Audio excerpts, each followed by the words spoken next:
Hi, it's Craig and Richard here again for the Week 3 feedback video. Great to be with you, and there are more people joining all the time as well. So for those of you who are joining the program for the first time, great to be with you. The big topic this week, the big four cognitive aspects of mindfulness. Learners seem to really like that, a really good way of making sense of mindfulness. Yeah, and it's implicit when we're sitting down doing the meditation practice, but how it sort of helps to inform us and how the mind works and the effect that it has on our stress. And there've been lots of practical examples. I think probably, let's see, the dentist chair, the screaming toddler, the golfer with the water hazard. These are some of the most peak hour challenging. traffic. These are the black belt mindfulness challenges. That's aren't right. they? Yeah, If the you can mindfulness tests. stay present, accepting, open, in those kinds of situations, you're doing very well. But there have been some challenges like accepting and letting go, and sometimes there's some pretty challenging stuff from the past, etc. And letting go or accepting doesn't mean necessarily getting rid of the feeling. The feeling might be there, but we're kind of just stepping a step or two back from it and a little bit less caught up in it, a little less attached to it, a little less reactive to it. It doesn't mean getting rid of it, because many times people think, oh, letting go, I still can't get rid of that feeling, and it's like just softening the attitude to it. I think sometimes considering it as letting be is a good way to think about it. You know, Yeah. letting go sort of sometimes implies we are trying to get rid of something, which we're not, but to let it be and just to allow it and fully embrace it, I think is really sort of getting to the essence of what we're talking about. Yeah, because the non-attachment or the letting go, I mean, the thought, the feeling, the sensation might still be there, but we change our relationship to it in a sense of standing back and that, and learning to be at peace with something. Yeah. And mind you, these things may resolve themselves over time. The Mark Twain quote, and there are various formulations of that, but I've been through some terrible things in my life, some of which actually happened. Yeah. And it's amazing. It's like that, isn't it? Especially if the phone goes at 3 a.m. I mean, just consider how many catastrophes you can cram into that short walk to the phone, or just that few seconds of just picking it up off the bedside table. So the mind's very quick to do all of that. Also, noticing about, the physical clutter, but also the mental clutter. And you see, if we continually get interested in thoughts like worries and rumination, negative self-talk, if we get interested in it, the mind will fill itself up more and more with that. If we learned, in a sense, to walk on by, it's like you're walking down the street, and I don't know if you've ever been in a country and people are coming up and trying to sell you things all the time. If you show interest, if you engage, they'll come even more. Whereas if there's really just, it's there but just not interested, then that message will get through as well. And it's like getting that message through to the mind, in a sense.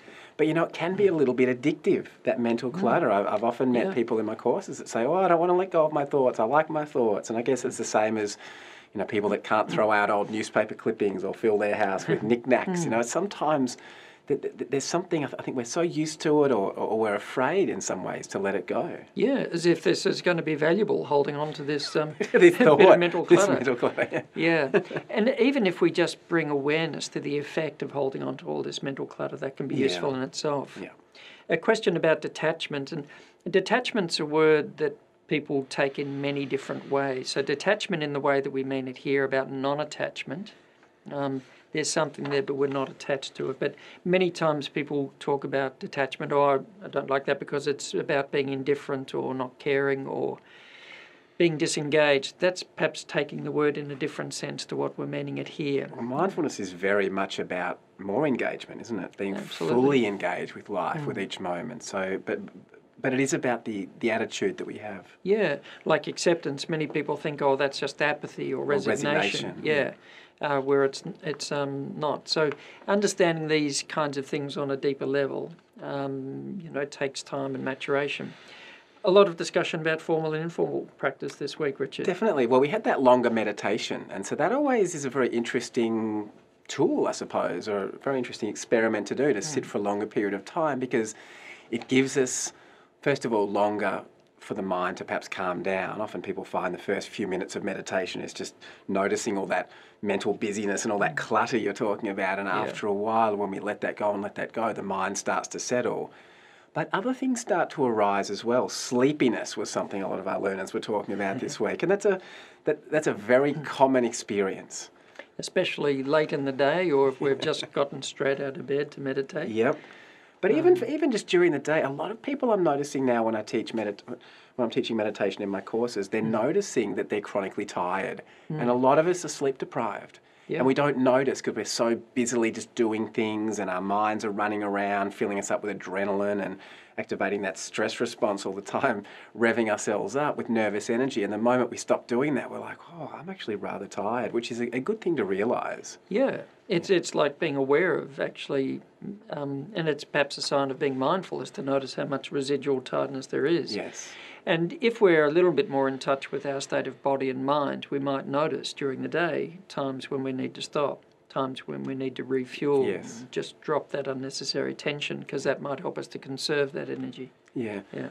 I'd add that a lot of wisdom traditions talk about sleepiness and agitation as two common obstacles or two common things that arise during meditation. So it's totally normal for the mind to go into that sleepiness and dullness, and then it's important that we work with that, perhaps by sitting up straighter and half opening the eyes, or sometimes it gets a little bit agitated, and that's just the way the mind works. And the whole practice is to notice that, to sit with that, and to work with it as it comes up. Yeah. And when it's excessive, it's often a sign of a bit of an imbalance in how we're balancing our use of energy and time during the day. Yeah. Mindful listening as well came up as a very useful way of just connecting with the senses, just sort of dropping into the moment, and using sound as an anchor really brings us into the moment. And quite a few learners actually commented on noticing that even in familiar environments, there are a lot of sounds that they started to notice that they just hadn't been aware of before. Yeah, because if we're not listening to the birds that are singing or whatever else is going on, we're probably listening to an internal commentary in the mind. The sort of the rumination, almost like the poison pouring in our ears all the time. It's Always like listening to something, aren't we? Oh, that's right, and oftentimes not very discerning or helpful. Yeah.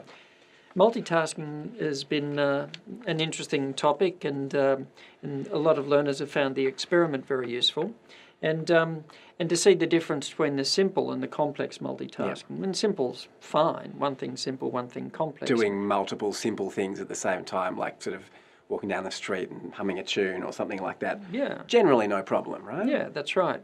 But the multiple complex things, and the way that this kind of attitude that we can and we should has been enculturated, almost turned into a virtue, is something that I hope our learners are kind of questioning. Now, mind you, because we're practicing mindfulness, it doesn't mean that we can't have multiple complex things on the go. You've got one job and you can take it so far. You need to close down that document. Now you need to move on to something different. It's not like, we can't have, as it were, a few balls in the air, but our attention's with one thing at a time when we're doing it, and not trying to do two complex things at exactly the same time. Which we can't do anyway. It is attention switching. So in a situation like that, we're rapidly attention switching. Yeah. And generally speaking, the more attention switching we do, the more stress we're going to have and the lower our performance is going to be. So the more we can minimise that, generally the better. Yes, because the discerning attention switching is like switching from one thing to another when we need to, rather than the kind of anxious jumping around from one thing to another until we've got half a dozen half-answered emails, half a dozen half-read documents, half a dozen half-had conversations, and all of a sudden the mental load just gets overwhelming. Yeah.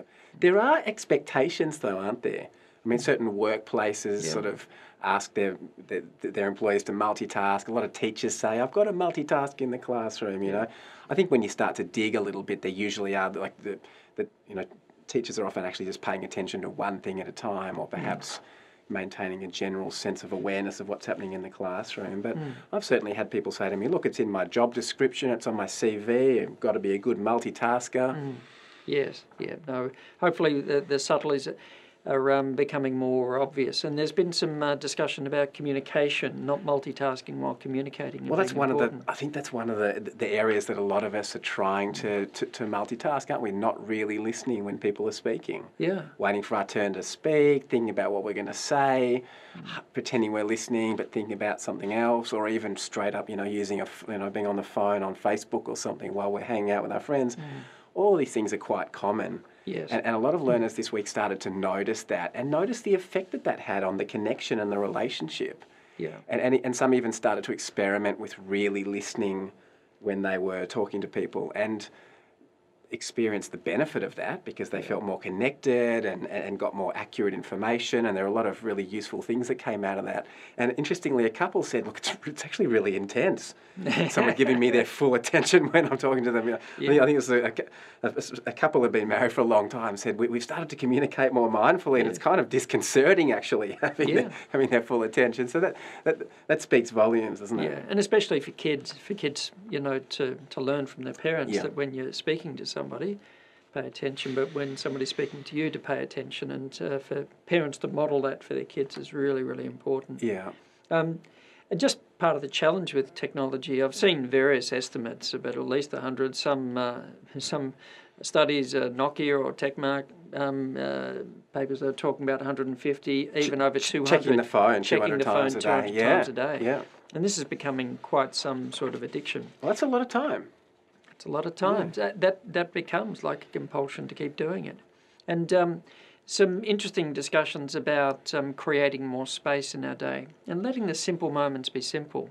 You've got to walk from one part of your workplace to another, from your desk to a meeting. And we cram that 2-minute walk with 2 minutes of worry and rumination, or it's just a 2-minute walk where we just take in the scene, we look out the window, we're walking outside just to feel the breeze. And probably arrive at the destination more present and more ready for whatever we're going to be doing there than if we're sort of on our phone or spending that time worrying. That's right, because we can think, the rumination, what's rumination? Pretending to be useful, that's a preparation for the meeting. But we've done the preparation. The walking mindfully can just be like cultivating a mindful state of mind to take into the meeting. That's the preparation for the meeting, to turn up with an attentive, present and engaged state of mind. Yeah. So also procrastination and productivity has been an interesting topic. Well, I think mindfulness really helps us to pay attention to the habit of procrastination. Because a lot of us just think, I'm a procrastinator, it's just what I do, I'm lazy or whatever. But mindfulness helps us to look a little deeper. To say, okay, what's underneath that label of lazy? If we let go of that judgment and take a really close look with this sort of attitude of curiosity, what is it that's getting in the way of doing things that are important? And that's when we start to discover that often it's either because we haven't planned or broken the task down properly, or we're stressed and we're trying to avoid that experience of stress and anxiety by distracting ourselves or avoiding tasks. And once we start to notice that, of course, we can work with it much more effectively. Oftentimes that second layer of rumination, like we avoid or procrastinate, but then the next layer of rumination about, I hate myself, why do I do that, I can't stand that, actually obscures that impartial looking to see what's actually driving the procrastination in the first place. So that kind of impartial attitude of just being curious, just noticing, can be very helpful. Just simply letting go of judgment in general helps us to see things more clearly, and that's actually the point of mindfulness, or one of the main points, is to let go of all those judgments and evaluations and look closely at what is actually happening right now. Because once we can see something clearly, we can work with it a lot more effectively. And perhaps the last little thing to mention, this particular feedback video relates to creativity. And many of our learners are noticing that the mindfulness is helping them to be more creative. And there are subtle differences here, like the divergent thinking, as it's sometimes called, the capacity to, as it were, to brainstorm, to think outside the square. The convergent thinking about how do different things relate together. And being able to focus on task. And those two are very important, perhaps slightly different aspects of the creative process, starting with an open mind. An open monitoring forms of meditation practice can be very helpful for improving divergent thinking, thinking laterally, etc.